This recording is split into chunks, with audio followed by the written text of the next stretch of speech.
فأنا ناصح لإخواني بالصدع بالحق تبيض وجوههم. السكوت في مسألة الحزبية يضرها، فاصدع بما تؤمر وأعرض عن المشركين. سلامي على دماج ورجالها والشيخ يحيى ودار العلم يا سعد بانيها. وأشهد أن محمدا عبده ورسوله.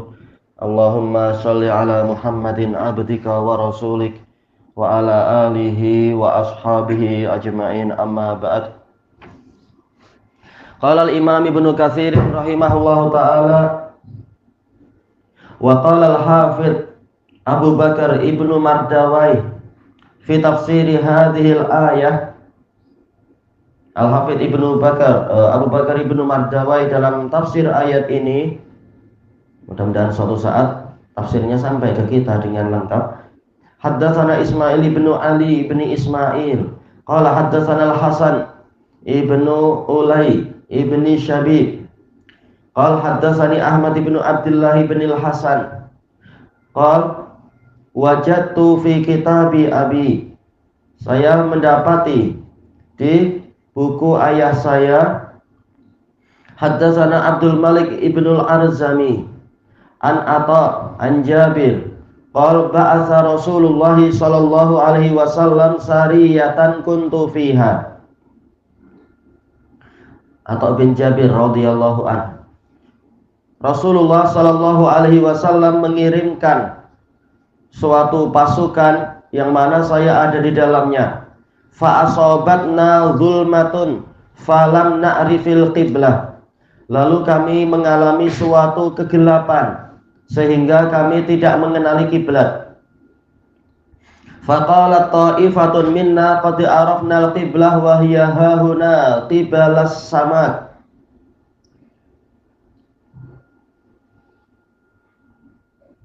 Maka sekelompok orang dari kami mengatakan, kami telah mengenali kiblah, yaitu ke arah sini.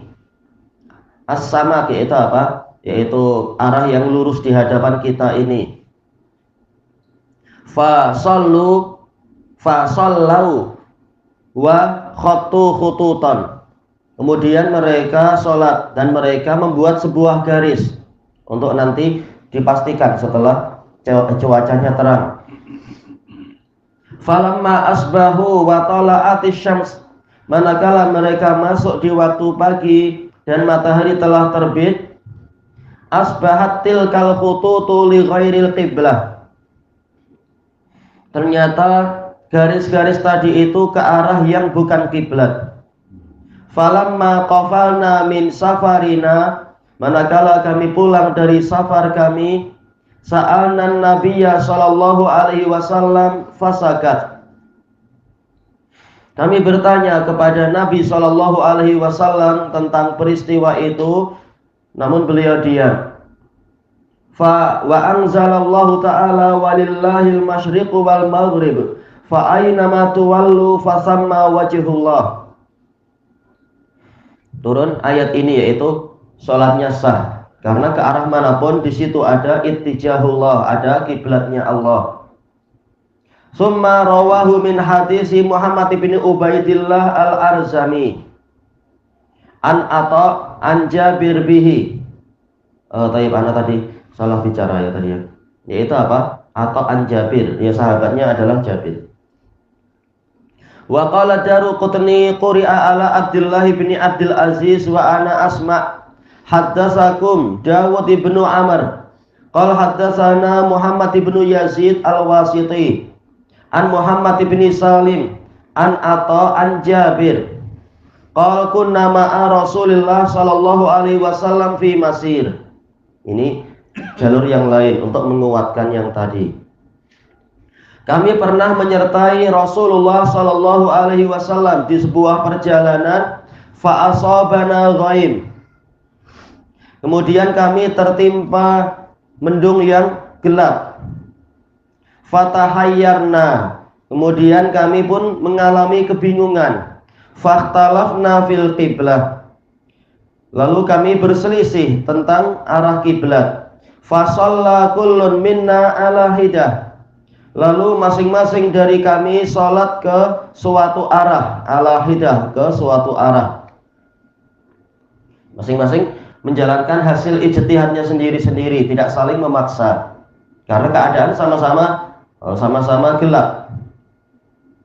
Sama-sama tidak punya hujah. Waktu itu jelas belum ditemukan semacam kompas atau yang sebagainya itu.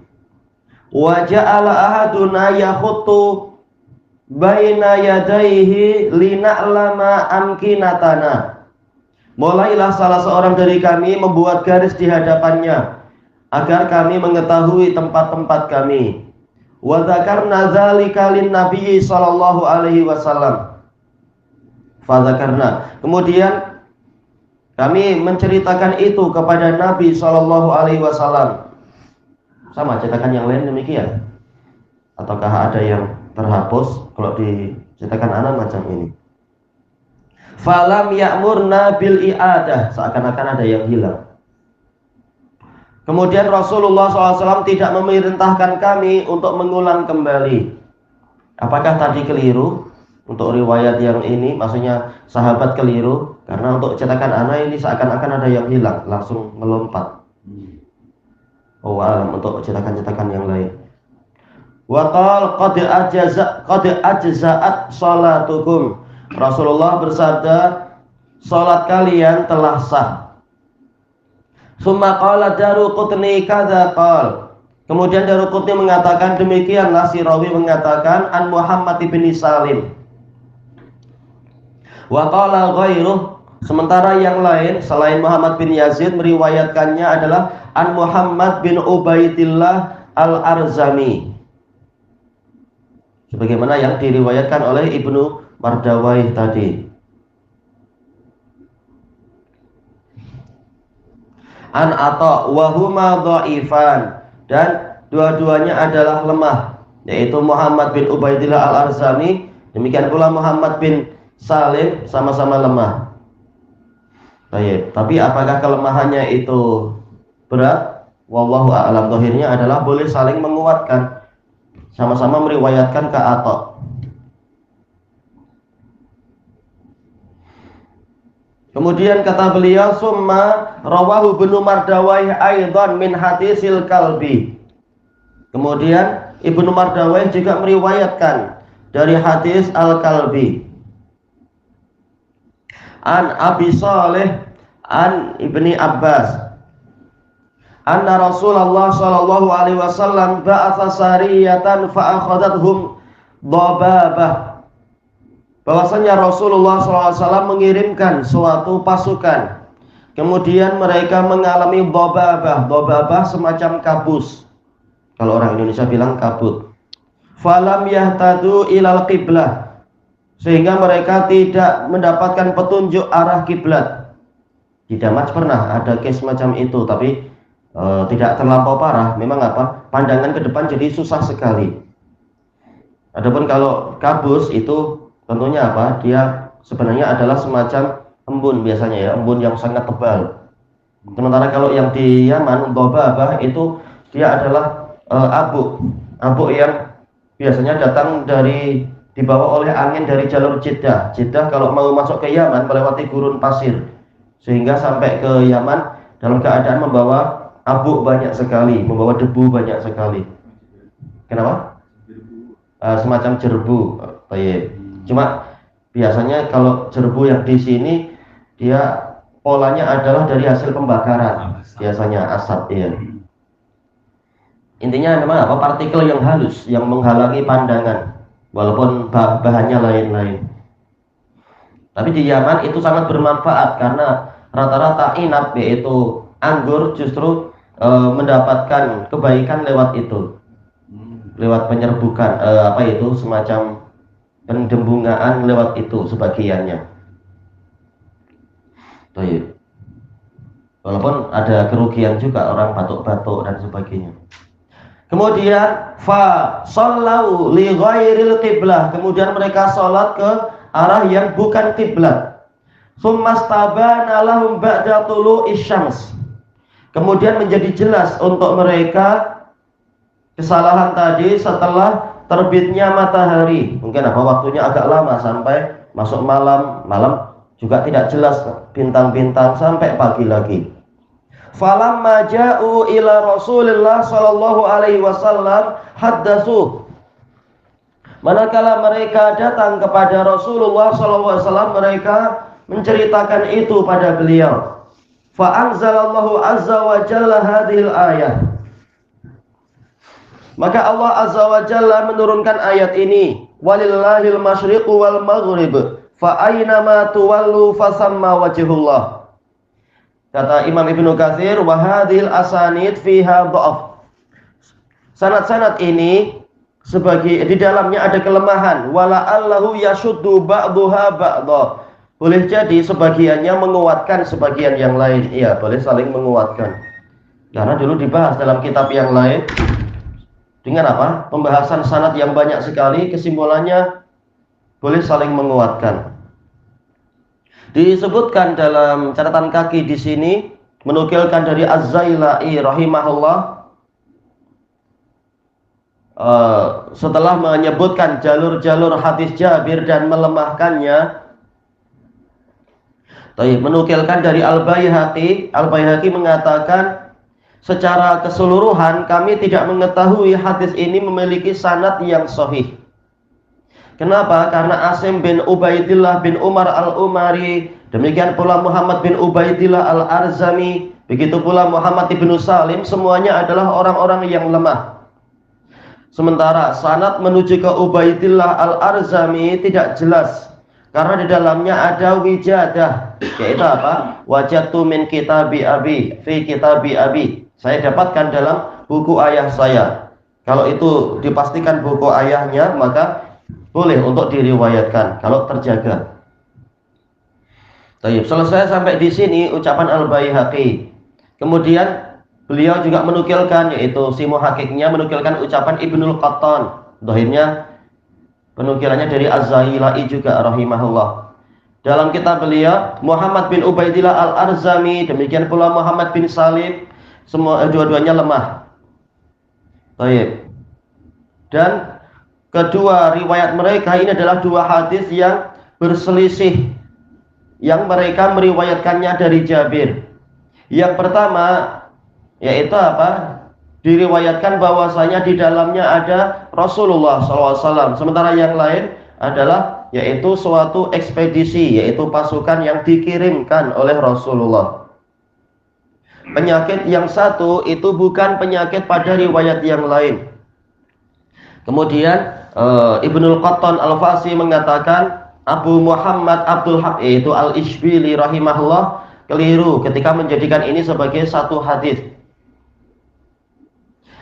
Kemudian mengatakan, dan mungkin untuk dijamakkan di antara kedua riwayat ini kalau sahih, bahwasanya pasukan yang dikirimkan oleh Rasulullah Shallallahu Alaihi Wasallam itu adalah pasukan yang bersendirian, yaitu apa? Dipisahkan oleh Rasulullah dari pasukan yang besar, namanya Sariyah. Kemudian di dalamnya lewat Jabir, kemudian mereka mengalami apa yang dialami tersebut. Manakala mereka berangkat pulang, maka di dalam pasukan tadi mereka kembali berjumpa dengan pasukan besarnya Rasulullah SAW. Kemudian mereka menanyakan kepada beliau dan seterusnya. Atau kemungkinannya adalah bahwasanya pasukan itu memang masih terus menyendiri, tidak jumpa dengan Nabi kecuali di Madinah. Ini adalah di antara cara menjamakkan, bagaimana menggabungkan antara riwayat pertama dengan riwayat kedua. Al-Uqaili mengatakan dalam kitabnya Ad-Du'afaul Kabir, boleh jadi, yaitu hadis ini tidak diriwayatkan dari sanad yang pasti. Sampai di sini penukilan dari Az-Zailai dalam Nasbur Rayah. Baik. Yang disebutkan oleh Imam Ibnu Katsir ini mungkin, yaitu boleh untuk saling menguatkan dengan apa? Sanad-sanad yang tadi itu. Kemudian selanjutnya kita kembali ke pembahasan Wa amma i'adatu sholati liman tabayyana lahu khata'uh. Adapun pengulangan sholat untuk orang yang jelas baginya kesalahannya tadi, fa fiha qaulani lil ulama, maka di dalam permasalahan ini ada dua pendapat dari ulama. Wa hadhihi dalailu ala adamil qada. Sementara berikut ini adalah bukan hanya berikut ini, bahkan yang tadi juga adalah dalil-dalil yang menunjukkan tidak diwajibkan untuk mengqadha. Bahkan apa yang dalam Al-Qur'an menunjukkan apa untuk orang yang mengalami kesulitan macam tadi, maka Allah menghibur mengatakan ke arah manapun kalian maka di situ ada kiblat untuk orang yang mengalami masyaqqah. Karena memang masyaqqah tajlibut taisir. Kesulitan itu akan mendatangkan pemudahan. Kalau yusr itu kemudahan, tapi taisir itu pemudahan. Allah memberikan pemudahan, mempermudah sehingga dia urusannya jadi mudah. Allahu a'lam. Disebutkan dalam catatan kaki dari si pemberi takliknya di sini. Kalau di buku ini yang membuat tahqiq ada 4 orang. Sayyid saling membantu. Dinukilkan bahwasanya, dan mereka sering menukilkan dari Syekh Mukbil buku ini, catatan kakinya itu. Jumhur ulama berpendapat bahwasanya apabila dia sholat di dalam situasi yang gelap, bukan ke arah kiblat, kemudian jelas baginya setelah itu bahwasanya dia sholat bukan ke arah kiblat, maka sholatnya sudah sah. Dan ini juga pendapat Sufyan. Sufyan yang mana wa alam, karena dua-duanya adalah ahli fikih dan ahli hadis. Ibnu Uyainah dan As-Sauri sama-sama fuqaha dan muhaddisin. Demikian pula Ibnul Mubarak, demikian pula Ahmad dan Ishaq. Al-Qurtubi mengatakan ini juga pendapat Abu Hanifah, pendapat Malik dan Malik. Hanya saja Imam Malik mengatakan disukai untuk diulang sholatnya di waktu itu, tapi tidak sampai wajib. Sementara Al-Mughirah dan Syafi'i mengatakan ini belum sah karena kiblat adalah salah satu syarat dari syarat-syarat sholat. Memang ini ijtihad, tapi yang rajih adalah pendapat pertama. Karena apa? Fattaqullah mastata'tum, bertakwalah kalian semampu kalian kepada Allah. Dia sudah berusaha, kemudian apa? Ini ijtihad. Ketika sudah berusaha, sudah berijtihad, keliru, itu dimaafkan. Sudah berusaha, bukan karena hawa nafsu. Tayyib, kembali ke atas. Qala Ibnu Jarir wa qala akharun bal nazalat hadhil ayah fi sababin Najasyi. Yang lain mengatakan bahkan ayat ini turun disebabkan tentang Najasyi. Kama haddatsana Muhammad ibnu Bashar, qala haddatsana Hisham ibnu Mu'adz, qala haddatsani Abi an Qatadah anna nabiyya. Sanadnya sahih, tapi masalahnya adalah Qatadah dapat dari mana? Jelas dia tidak jumpa Nabi SAW. Jumpa Abu Bakar dan Umar juga tidak. Bahwasanya Nabi SAW bersabda, Inna akhan lakum qad mat fasallu alaih. Sesungguhnya saudara kalian, ada salah seorang dari saudara kalian yang meninggal dunia, maka sholatlah kalian untuk dia. Yaitu apa? Sholatilah dia. Qalu nusalli ala rajulin laisa bimuslim. Mereka bertanya, apakah kami akan menyolati seorang lelaki yang bukan muslim? Qal fa nazalat inna min ahli alkitab lamay yu'minu billahi wa ma unzila ilaikum wa ma unzila ilaihim khashi'ina lillah. Dan sesungguhnya di antara ahli kitab benar-benar ada orang yang beriman kepada Allah dan beriman pada apa yang diturunkan pada kalian, yaitu Al-Qur'an. Juga beriman kepada apa yang diturunkan pada mereka. Khashi'ina lillah, dalam keadaan mereka khusyuk untuk Allah. Qala Qatadah faqalu fa innahu kana la yusalli ilal qiblah. Mereka mengatakan tetapi si Najasyi ini kalaupun sholat, dia sholatnya bukan ke arah kiblat. Ma'ruf, Najasyi ikut agama Kristen. Orang Kristen sholatnya adalah menghadap ke matahari terbit, menyelisihi orang Yahudi. Orang Yahudi sholatnya adalah ke arah Sakhrah, ke Baitul Maqdis. Orang Kristen mereka mengatakan orang kafir harus diselisih, kita cari kiblat yang lain. Tapi tidak mau ikut kiblat Abul Anbiya, yaitu Ibrahim. Berarti kiblatnya keliru juga. Fa'anzalallah, maka Allah menurunkan ayat walillahil masyriqu wal maghribu fa aina ma tuwallu fasamma wajhullah. Baik. Kemudian kata Imam Ibnu Katsir wa hadza gharib. Ya, ini asing sekali, yaitu dhaif. Wallahu a'lam. Disebutkan dalam catatan kaki, ini diriwayatkan oleh At-Tabari dari hadis Qatadah dari Rasulullah. Kata muhakkiknya, ini lemah sanadnya karena mursal. Qatadah langsung ke Rasulullah. Baik. Kemudian menukilkan dari catatan kaki dari Syekh Ahmad Syakir bahwasanya alur dari hadis tadi menunjukkan lemah, yaitu matanya saja, isinya aja lemah dan mungkar. Baik, ilahuna wallahu a'lam.